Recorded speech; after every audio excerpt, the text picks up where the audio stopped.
আজকের মাছের ঝোলে আমরা প্রথমে নিয়েছি মাছ ভাজা, তারপর আলুটা কেটে নিয়ে তার মধ্যে নুন হলুদ দিয়ে রেখেছি, তারপর আদা বাটা আর দুটো কাঁচা লঙ্কা নিয়ে নিয়েছি।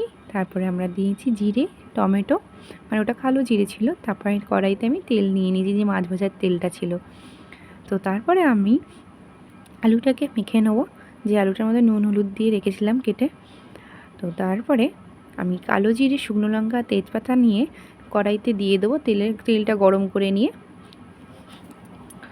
তারপরে একটু হয়ে গেলেই আলুটাকে ছেড়ে দেবো, আর আলুটাকে ছেড়ে দিয়েই আমরা আলুটাকে একটু নেড়ে নেবো। নেড়ে নেওয়ার পরে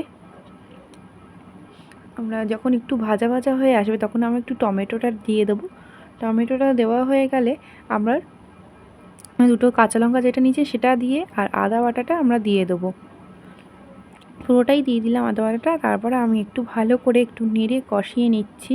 এখানে আমরা তারপরে আমি দিয়ে দেবো জিরে গুঁড়ো।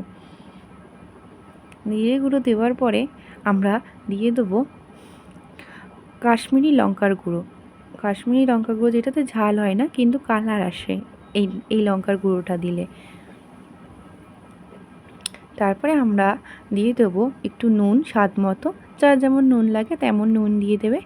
আমার যেটুকুনি লেগেছে আমি সেইটুকুনি নুন দিয়ে দিয়েছি।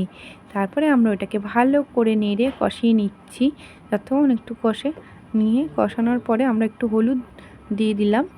হলুদ দেওয়ার পরে আমার আর একটু মনে হলো লাগবে, তো দিয়ে দিলাম আর একটু হলুদ। তারপরে আমরা দিয়ে দেবো একটু জল, মানে বাটিতে জল নিয়ে আমার যতটুকু ঝোল লাগবে ততটুকু ঝোলের মতো জল নিয়েছি। তোমাদের যতটা ঝোল খাবে ততটা অনুসারে এখানে জল দিয়ে দেবে তোমরা।